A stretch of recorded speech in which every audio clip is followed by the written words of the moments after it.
The silence in the boardroom wasn't empty. It was heavy, suffocating, costing roughly $10,000 a second.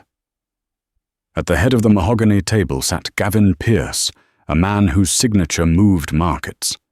Standing near the door, holding a silver coffee pot, was Maya. Nobody knew her last name.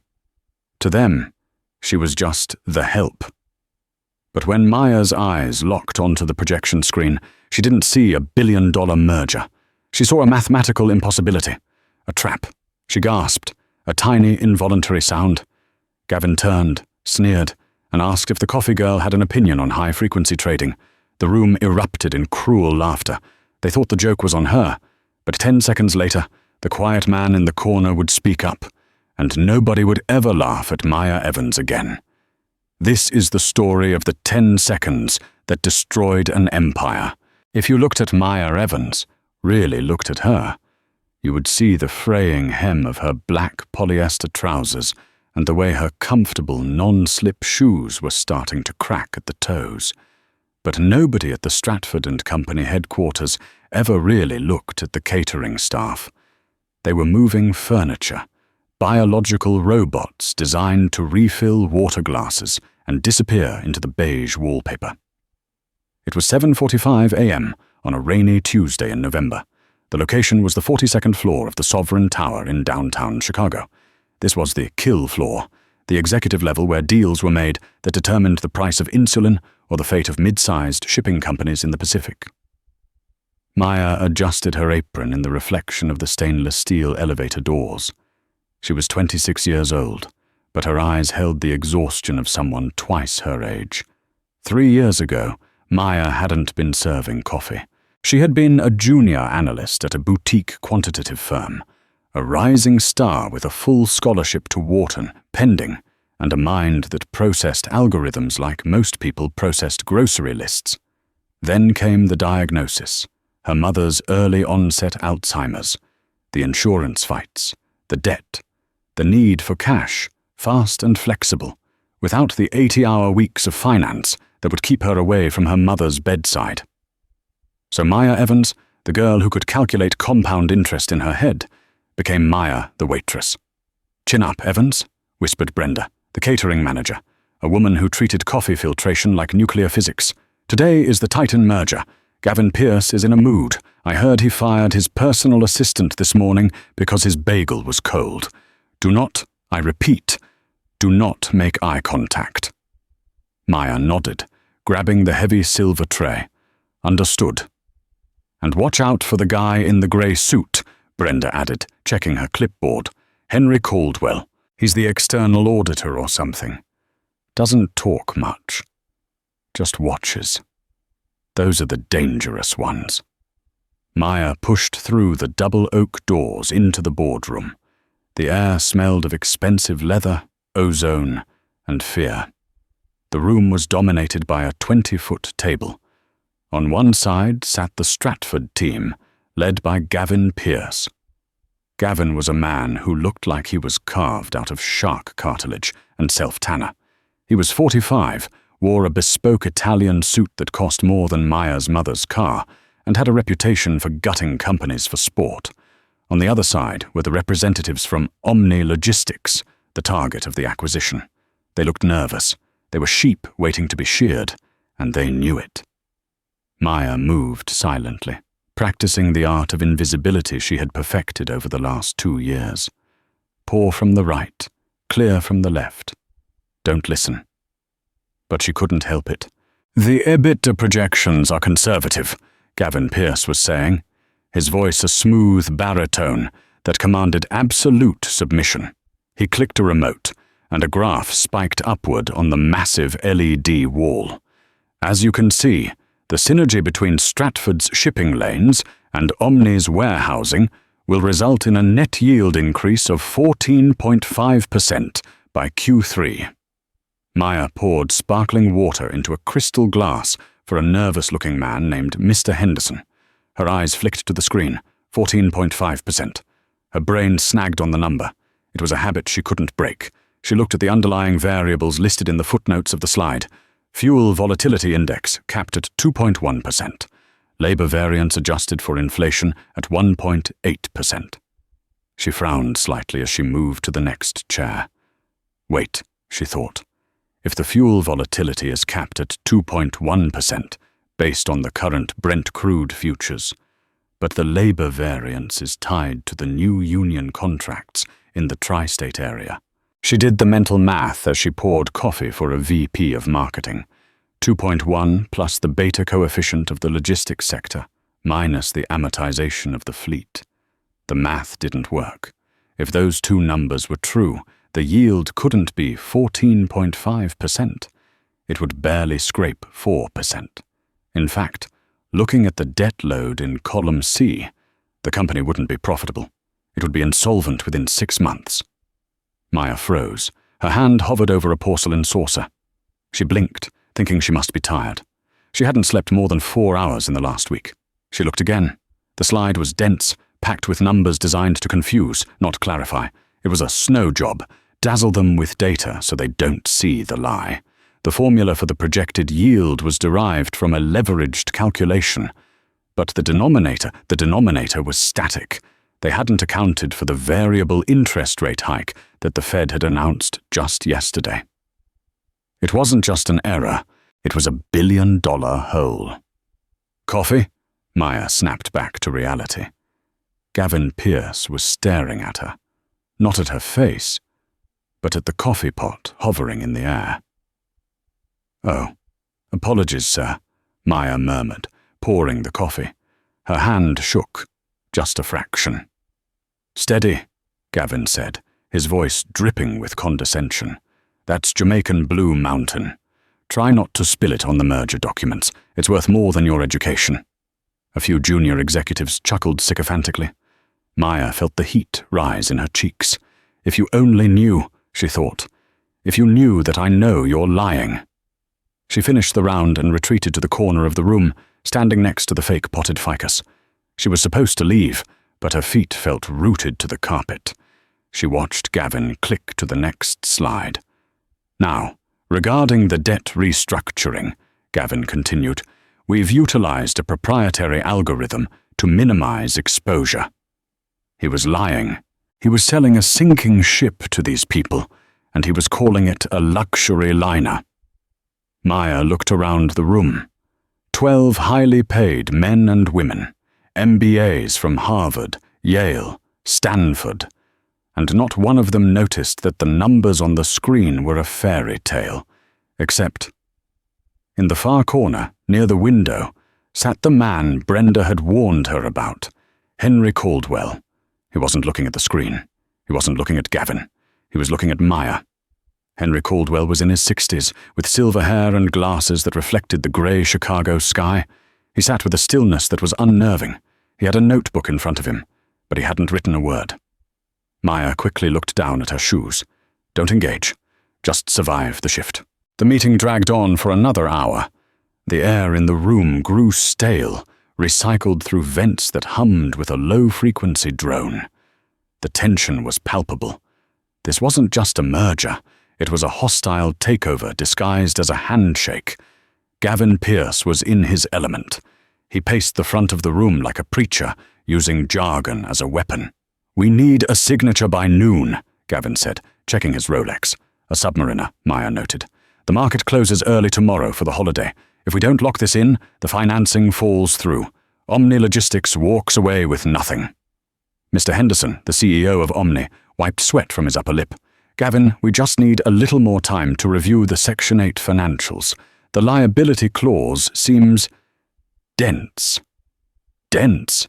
Gavin laughed. A harsh, barking sound. "It's standard boilerplate, Henderson. Don't tell me you're getting cold feet because of a little legalese. We're offering you 20% over market value." "It's not the price," Henderson stammered. "It's the risk assessment. My CFO, David here, thinks the projections are optimistic." David, a young man with a weak chin and oversized glasses, looked like he wanted to dissolve into his chair. "I just think the yield curve assumes a perfect market scenario, Mr. Pierce." Gavin stopped pacing. He turned slowly toward David. The room went silent. This was the kill zone. This was the moment Gavin Pierce destroyed careers. "David, is it?" Gavin asked softly. "Yes, sir." "David, where did you go to school?" "State University, sir." "State," Gavin repeated, savouring the word like it was a piece of rotten meat. "Well, David from State University. I went to Wharton. My analysts are Rhodes Scholars. And this data was verified by 3 independent auditing firms. Are you suggesting you found something they missed?" "No, sir, because if you're going to derail a $4 billion deal based on a hunch from a state university education, you better be right. And if you're wrong, I will personally ensure you never work in this town again. Not even as a bank teller." David went pale. He shut his laptop. "I withdraw the objection." Henderson sighed, defeated. "All right, Gavin, you win. Let's get the paperwork ready." Maya felt a physical pain in her chest. They were going to do it. They were going to sign. Omni Logistics would be absorbed, stripped for parts, and bankrupt within a year when the debt yield collapsed. Thousands of people, truck drivers, warehouse workers, people like her father, would lose their pensions. Gavin was smiling. It was the smile of a predator who had just bitten the jugular. "Excellent," Gavin said. "Maya, champagne, now!" He snapped his fingers at her. The snap echoed in the silent room. It was dismissive, treating her like a dog. Maya stepped forward. She knew she should just get the champagne. She knew she needed this job.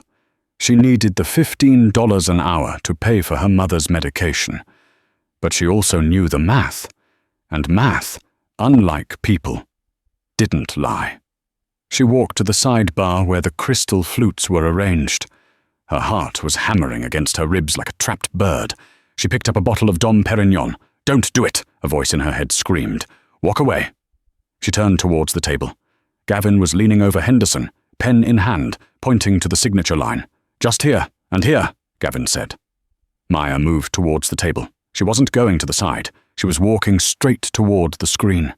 She didn't know she was going to speak until the words were already leaving her mouth.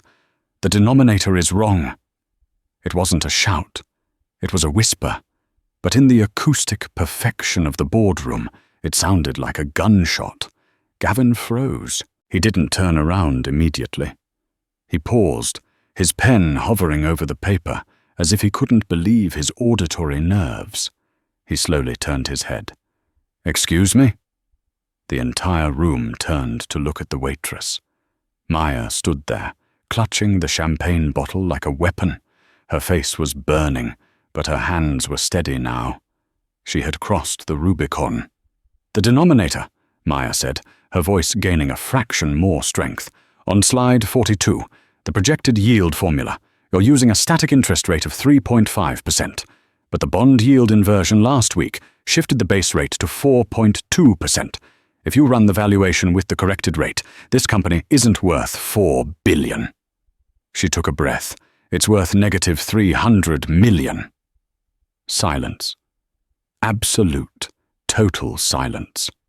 Then Gavin Pierce threw his head back and laughed. It wasn't a nervous laugh.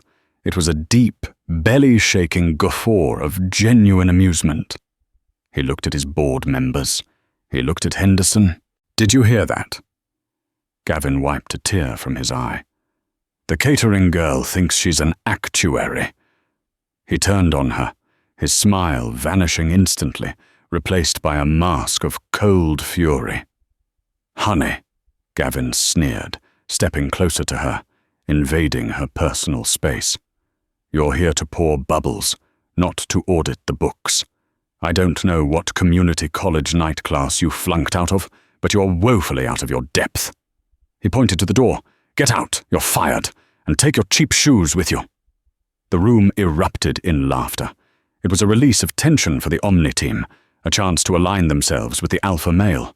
They laughed at her uniform. They laughed at her audacity. Maya felt the tears pricking her eyes. She had tried. She had failed. She turned to leave, the shame burning her skin like acid. She took one step towards the door. "Wait."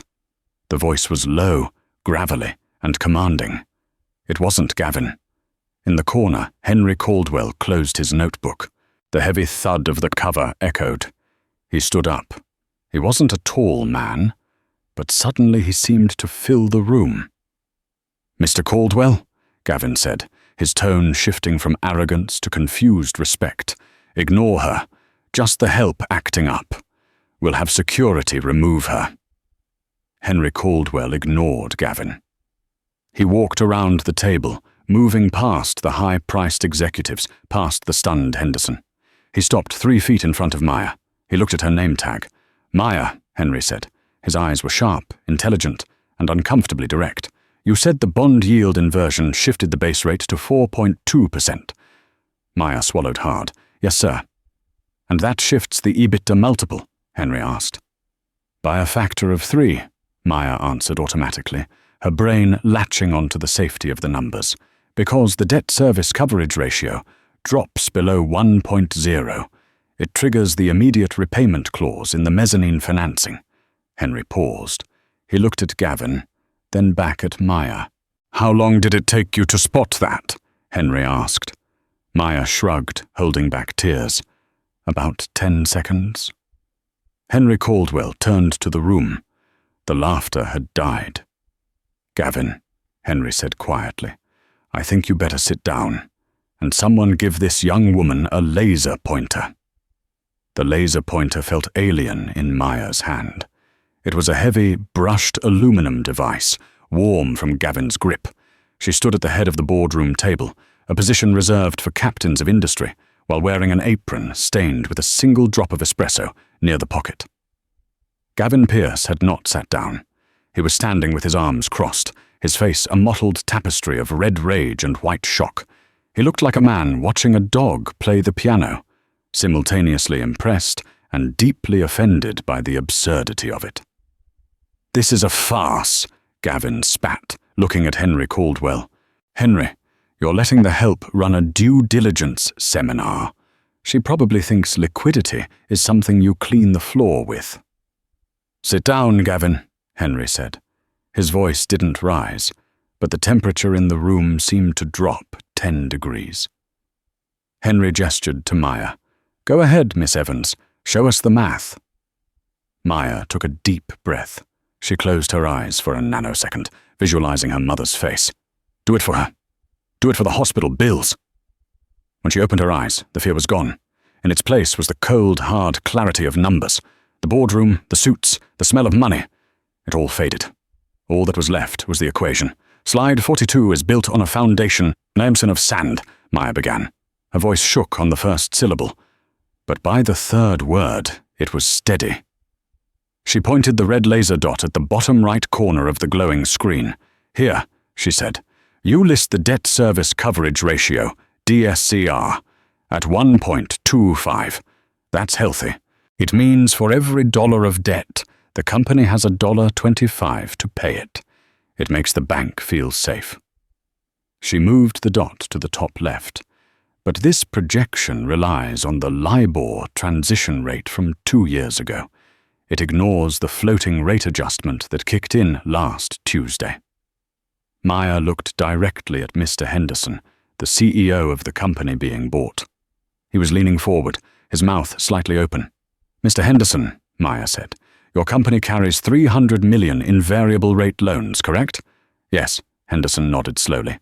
"Series B notes." "Gavin's model," Maya continued, circling a figure on the screen, "assumes those notes are locked at 4%, but they aren't. The moment you sign this merger, the change of control clause in your loan agreement triggers a rate reset.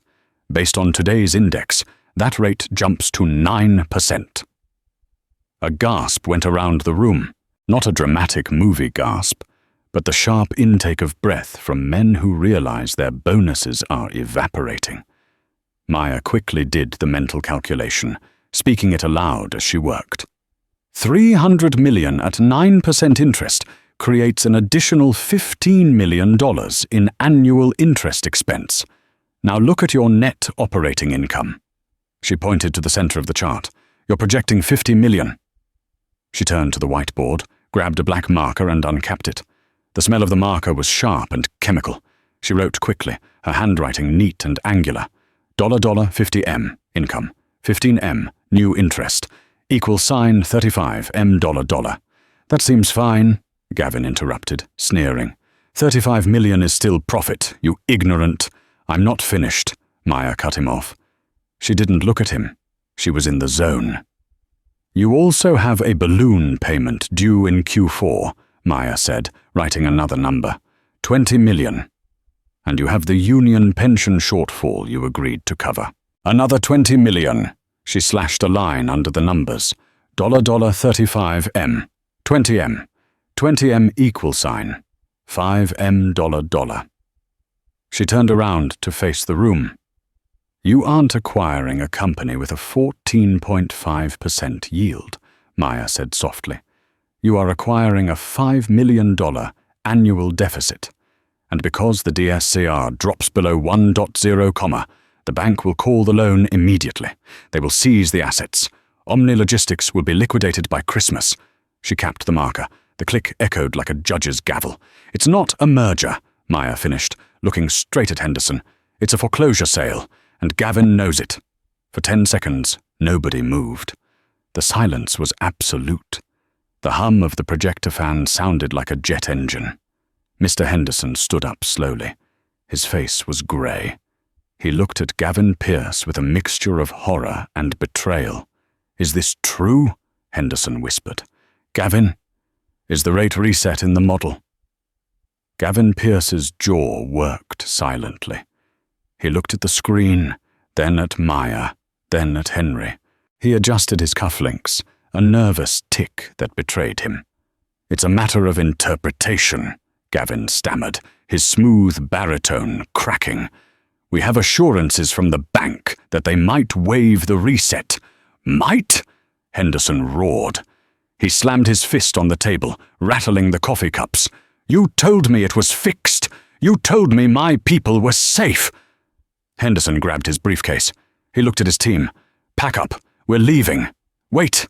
Gavin lunged forward. Jim, listen to me. She's a waitress. She doesn't know the nuances of... She knows enough to save me from signing my own death warrant, Henderson spat. He stopped near Maya. He looked her up and down, seeing the frayed trousers and the tired eyes. Thank you, Henderson said. He reached into his pocket, pulled out a business card, and laid it on the tray she had used to serve water. If you ever want a job that doesn't involve serving sharks, call me. And with that, the Omni Logistics team walked out. The heavy oak doors swung shut, leaving only the Stratford executives, Henry Caldwell, and Maya in the room. The atmosphere shifted instantly from shock to violence. Gavin Pierce turned on Maya. His face was a mask of pure, unadulterated hatred. He looked like he wanted to physically strike her. He marched toward her, his expensive Italian leather shoes thudding on the carpet. You stupid little... Gavin hissed. Do you have any idea what you just did? You just cost this firm $40 million in fees. You torched the deal of the decade. He was inches from her face. Maya flinched, stepping back until she hit the whiteboard. I just did the math, she whispered. Get out, Gavin screamed, his voice breaking into a shriek. Get out of my building, you're fired. I'll make sure you're blacklisted from every temp agency in Illinois. I will ruin you. That's enough, Gavin. Henry Caldwell hadn't moved from his chair. He was cleaning his glasses with a silk cloth. She didn't cost the firm money, Henry said calmly. She saved the firm from a lawsuit that would have buried us. If we had signed that deal and the bank called the loan, the SEC would have been swarming this office by Friday.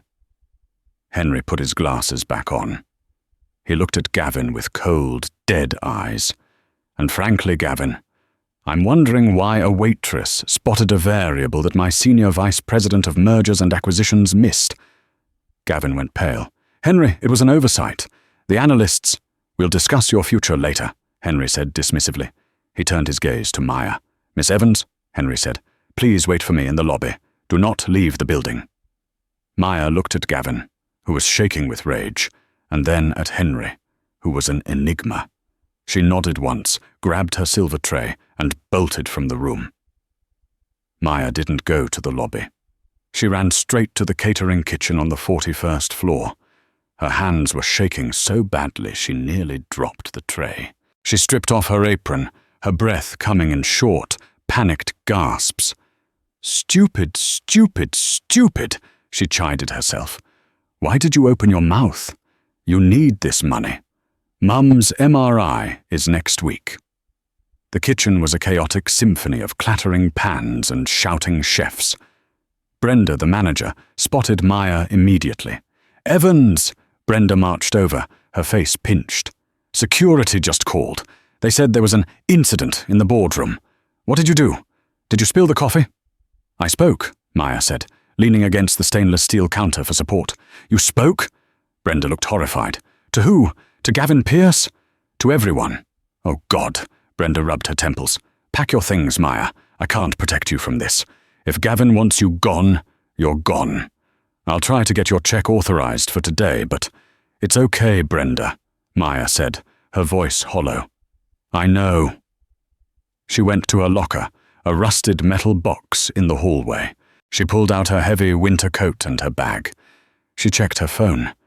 3 missed calls from the nursing home. Her stomach dropped. Please don't be an emergency. She dialed the number. "Golden Oaks, this is Patty," the receptionist chirped. "Hi, Patty, it's Maya Evans. Is my mum okay?" "Oh, hi, Maya. She's having a bad day. She's confused. She keeps asking for her calculator. She thinks she's back at the university teaching statistics. We can't get her to eat."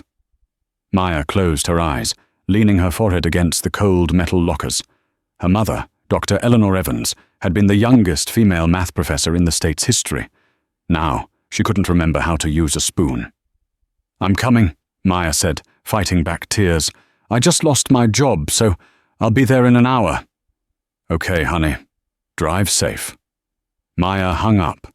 She stared at the screen of her cracked iPhone. She had $42 in her checking account. Rent was due in 4 days. She slung her bag over her shoulder and headed for the service elevator. She just wanted to disappear. She wanted to go home, crawl under the covers, and pretend the world didn't exist. She pressed the down button. The doors pinged and slid open, but the elevator wasn't empty. Standing there, alone, was Henry Caldwell. He was wearing a charcoal wool coat over his suit. He held a leather briefcase. He looked out of place in the service elevator, like a lion in a dog pound. "I told you to wait in the lobby," Henry said. He didn't sound angry. He sounded curious. "I couldn't stay," Maya said, stepping back. "Please, sir, I'm just leaving. I won't cause any more trouble." Henry held the door open with his hand. "Get in, Maya. I really need to go.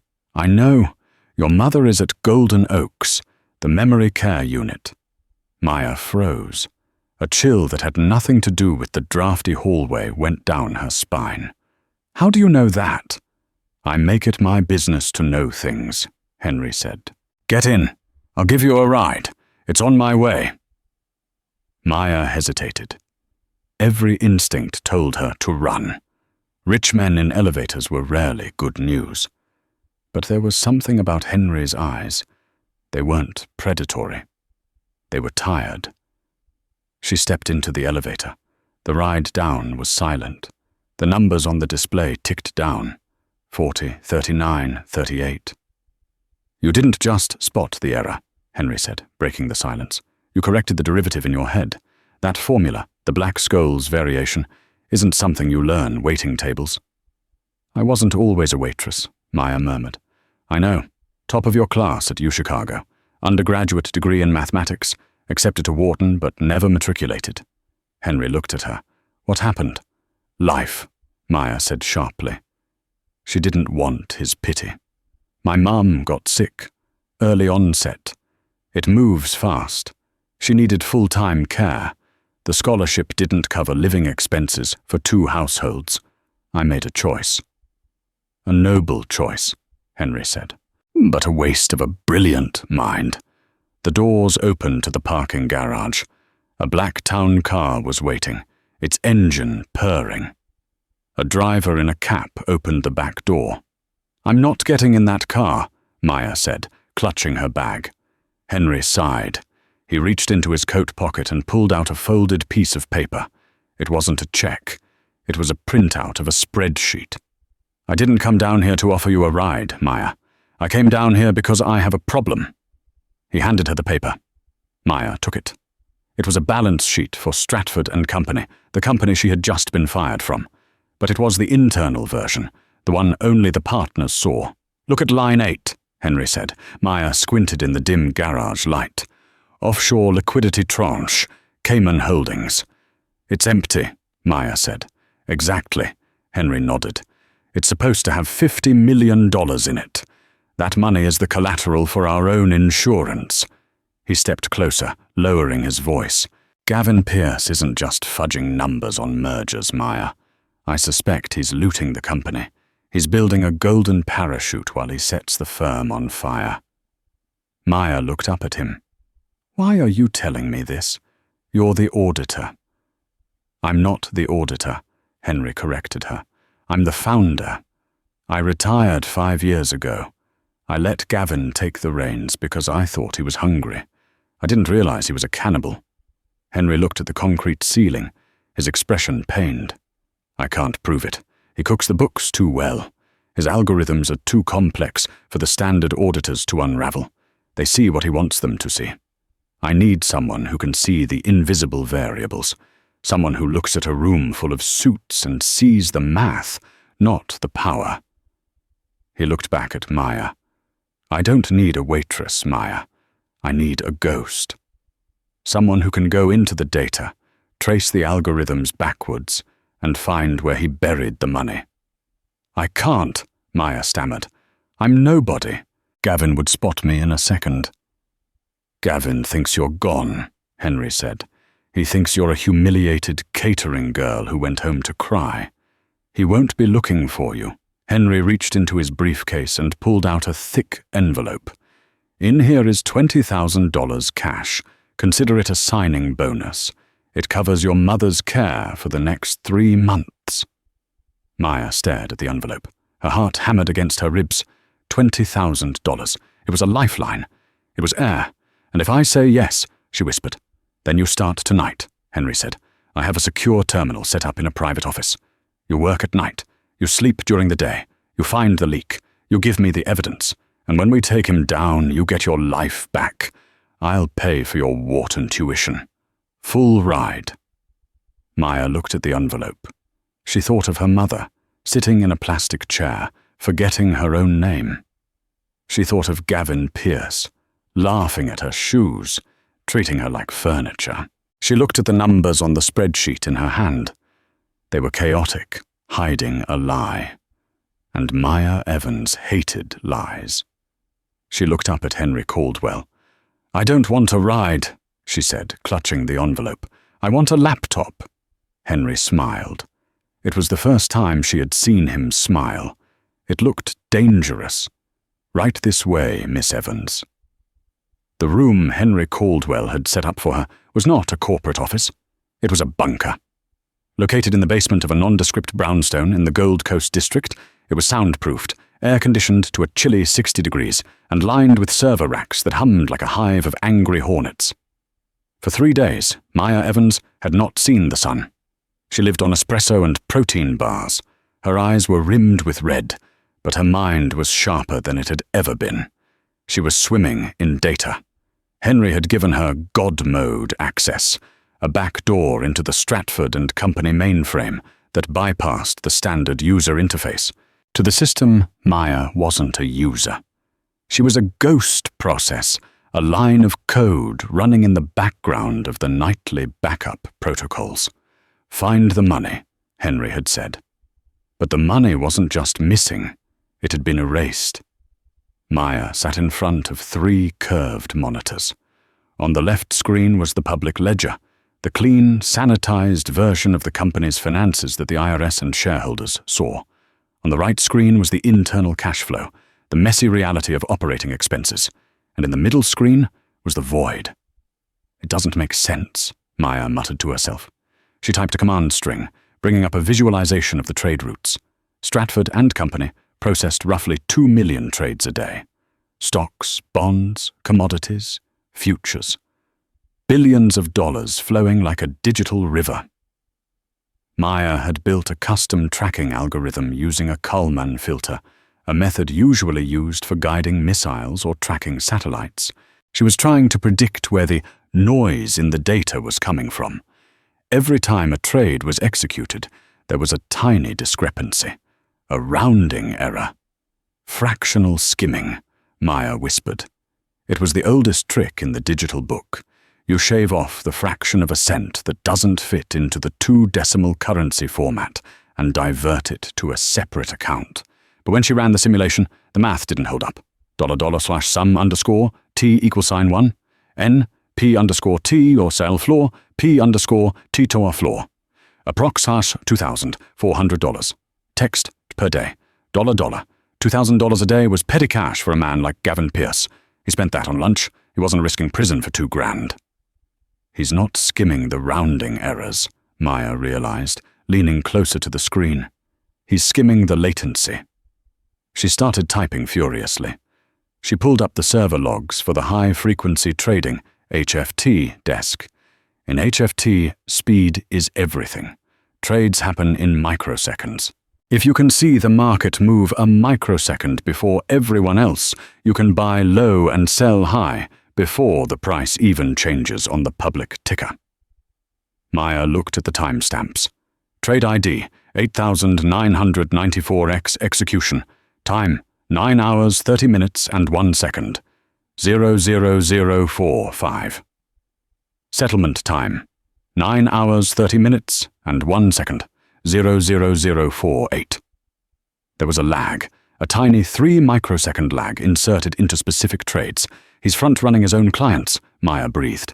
Gavin wasn't just stealing from the company. He was stealing from the clients. He was using the company's capital to buy stocks microseconds before the client's order went through, driving the price up, then selling it to the client at the inflated price. The difference was pennies per share. But on 1 billion shares, it was hundreds of millions of dollars. Maya traced the profits. The money generated from this latency tax wasn't going into the Stratford accounts. It was being funneled into a dark pool, a private exchange where the order books weren't visible to the public. From the dark pool, the money was converted into Monero, an untraceable cryptocurrency, and then bounced through a series of shell companies. Shell 1, Red Horizon Consulting, Panama. Shell 2, Blue Sky Logistics, Malta. Shell 3, Maya hit a wall. The third shell company wasn't digital. The trail stopped at a physical address, 1400 Sovereign Tower, Penthouse B. Maya froze. Sovereign Tower was the Stratford building. Penthouse B was Gavin Pierce's private residence and executive suite. The server collecting the stolen funds wasn't in the cloud. It wasn't in the Cayman Islands. It was in his office. He's keeping it close, Maya said, her heart racing. He doesn't trust the banks. He's keeping the private ledger on a hard drive, physically disconnected from the net. She picked up the phone. It was a burner phone Henry had given her. Caldwell, Henry answered on the first ring. I found it, Maya said, but we have a problem. Tell me. It's an air-gapped system. The final ledger, the proof that ties Gavin to the theft, isn't online. It's on a physical server in his private suite at the office. I can't hack it from here. I can't touch it unless I plug a drive directly into the port. There was a long silence on the other end.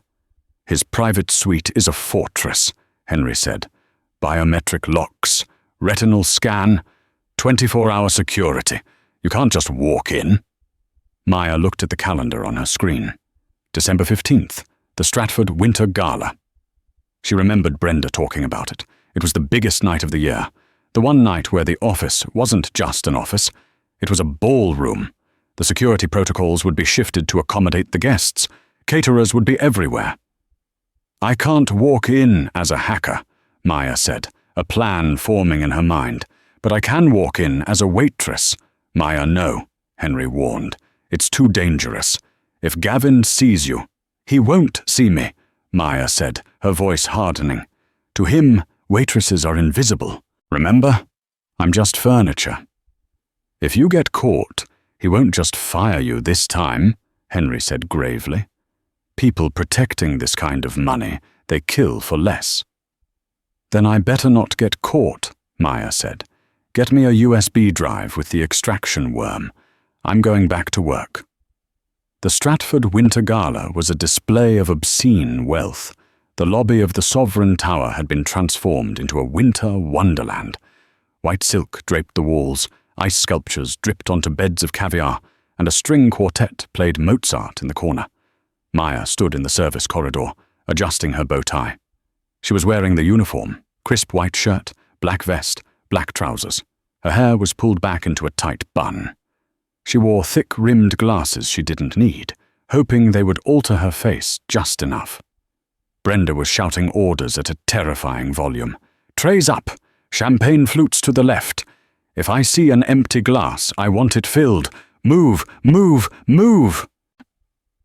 Brenda hadn't asked questions when Maya called, begging for a shift.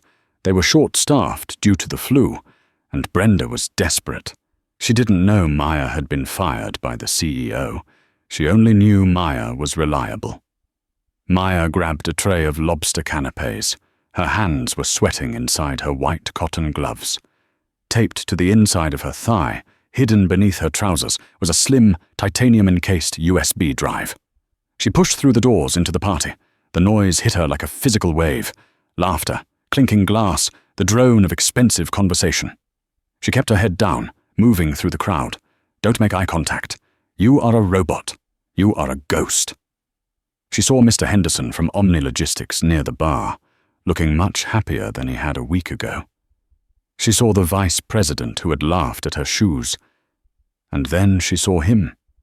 Gavin Pierce was holding court in the center of the room. He was wearing a tuxedo that fit him like armor. He had a glass of scotch in one hand and was gesturing expansively with the other. He looked like a king. Maya felt a surge of nausea. She forced herself to walk past him, offering lobster to a woman in a red dress standing next to him. Record profits, Gavin was saying. The market volatility has been advantageous for us. Maya moved away, blending into the shadows. She needed to get to the elevators. The executive elevators were guarded by two large men with earpieces. But tonight, because of the party, the service elevators were unlocked to allow staff to move equipment to the penthouse level where the VIP lounge was set up. Maya waited until the coast was clear, then slipped into the service elevator. She pressed the button for the penthouse. The doors opened onto a different world. The penthouse level was quiet, dimly lit, smelling of mahogany and cigar smoke. The VIP guests were on the terrace, laughing. Maya slipped down the hallway toward Gavin's private office. The door was heavy oak, locked.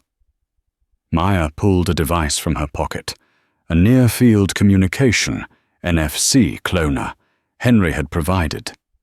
She had brushed past Gavin's assistant earlier in the coat check room, scanning the keycard in her purse.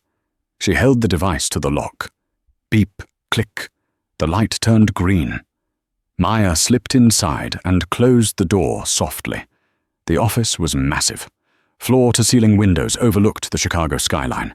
In the center was a desk the size of a small car. Behind the desk was a wall of bookshelves. "Where is it?" Maya whispered.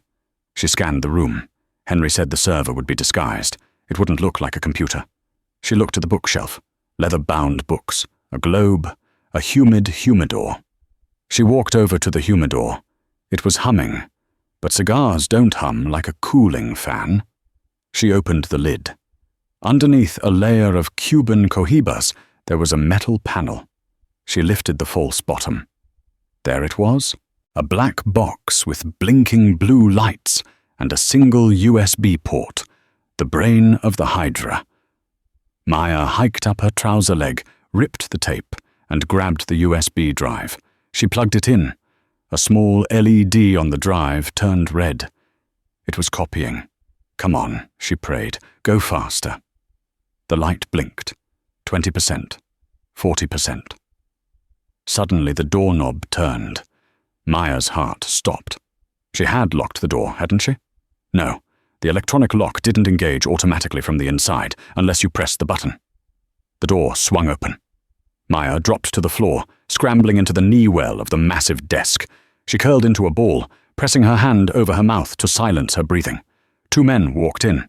"I don't care what the SEC says," Gavin's voice. It sounded different here. No charm, just cold steel. "The algorithm is undetectable." "It's not the SEC I'm worried about, Gavin." The second voice was deep, accented. "Russian? Eastern European?" "The cartel is getting impatient," the second man said. "You're washing 300 million a month for us. But last week, there was a hiccup. A merger fell through." That drew attention. Maya's eyes widened in the dark. Cartel? This wasn't just corporate fraud. Gavin was laundering money for organized crime. "The merger was a fluke," Gavin snapped. "Some sharp-eyed nobody spotted a variable. I handled it. She's gone." "Is she?" the man asked. "Loose ends have a way of tightening around the neck, Gavin." "She's a waitress," Gavin scoffed. He walked around the desk. Maya stopped breathing. His shoes, shiny patent leather, were 6 inches from her face. If he sat down, his knees would hit her. "She's back in the gutter where she belongs," Gavin said. He leaned against the desk right above her head. "Now, about the transfer. I need the biometric key to authorize the next batch." "Do it now," the man said. "We don't leave money sitting." Gavin sighed. "Fine." He moved away from the desk, walking toward the bookshelf, toward the humidor. Maya realized with horror the USB drive is still plugged in.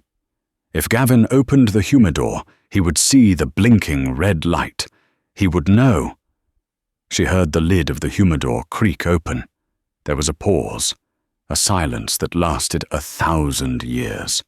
"What is this?" Gavin whispered. Maya squeezed her eyes shut. "This is it. This is how I die." "What?" the other man asked. "There's a wrapper," Gavin said. He sounded annoyed. He plucked something out of the box. "Damn cleaning staff, leaving trash in my humidor." Maya let out a microscopic breath. She must have knocked a piece of the foil wrapper from the cigars loose when she lifted the panel. Gavin didn't look deeper. He didn't lift the false bottom. He just grabbed a cigar. "Let's go to the terrace," Gavin said. "I need a light." "After you?" The footsteps moved away. The door clicked shut. Maya waited 10 seconds.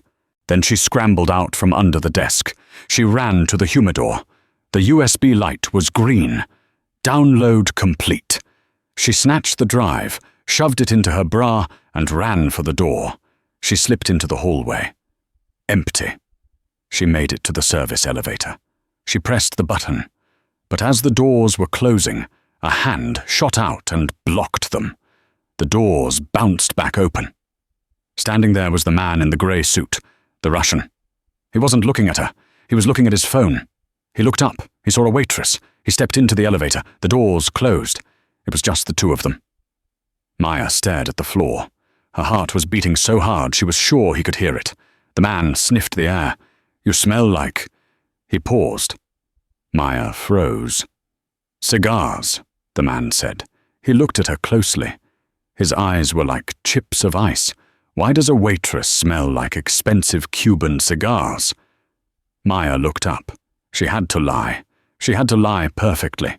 "I was cleaning up the VIP lounge, sir," she stammered, making her voice small and frightened. "Someone spilled an ashtray. I'm sorry. I can get off." The elevator dinged at the lobby level. The man stared at her for another second. He seemed to be weighing whether she was worth the effort of killing. "Go," he grunted, "and wash your clothes." Maya bolted. She ran through the lobby, past the ice sculptures, past the music, out the revolving doors into the freezing Chicago night. She didn't stop running until she was 3 blocks away. She ducked into an alley and pulled out the burner phone. Her hands were shaking so hard she dropped it twice.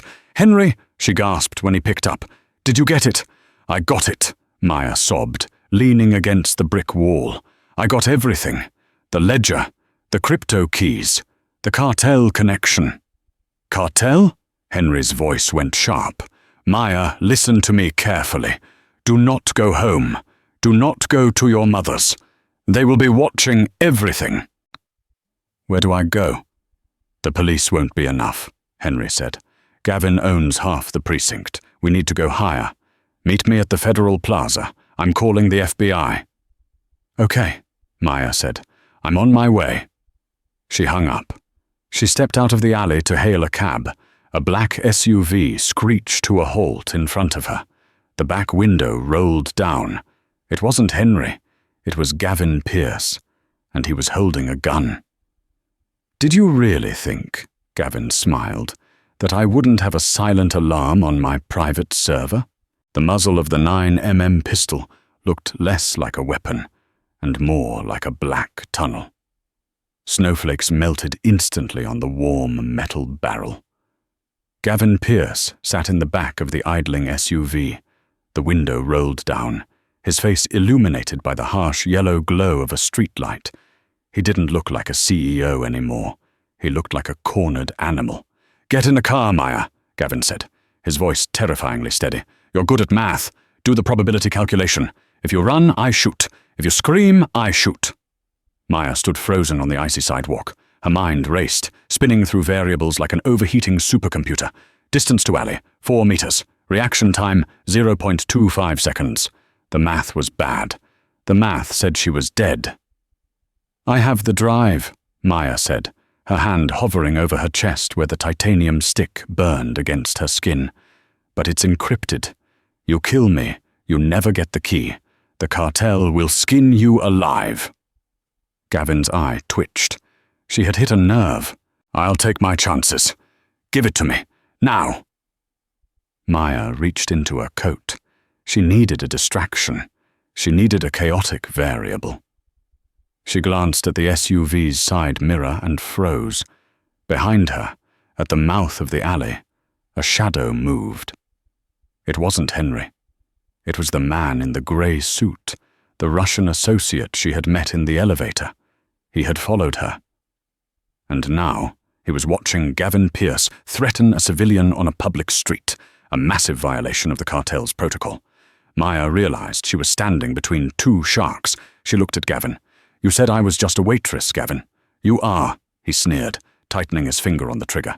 "The thing about waitresses," Maya said, her voice rising, "is that we notice who walks into the room. Look behind you." Gavin didn't blink. "I'm not falling for the look behind you trick, you amateur." "It's not a trick," Maya screamed. She pulled an object from her pocket and threw it high into the air, over the roof of the SUV. "Fetch!" Gavin's eyes instinctively followed the arc of the silver object spinning through the moonlight. In that split second of distraction, the rear window of the SUV shattered. Crack! It wasn't a gunshot. It was a fist. The Russian moved with impossible speed, reaching through the broken window to grab Gavin by the throat, silencing the reckless CEO before he could draw more attention. The gun dropped from Gavin's hand, skittering across the pavement. Maya didn't wait to watch the predators tear each other apart.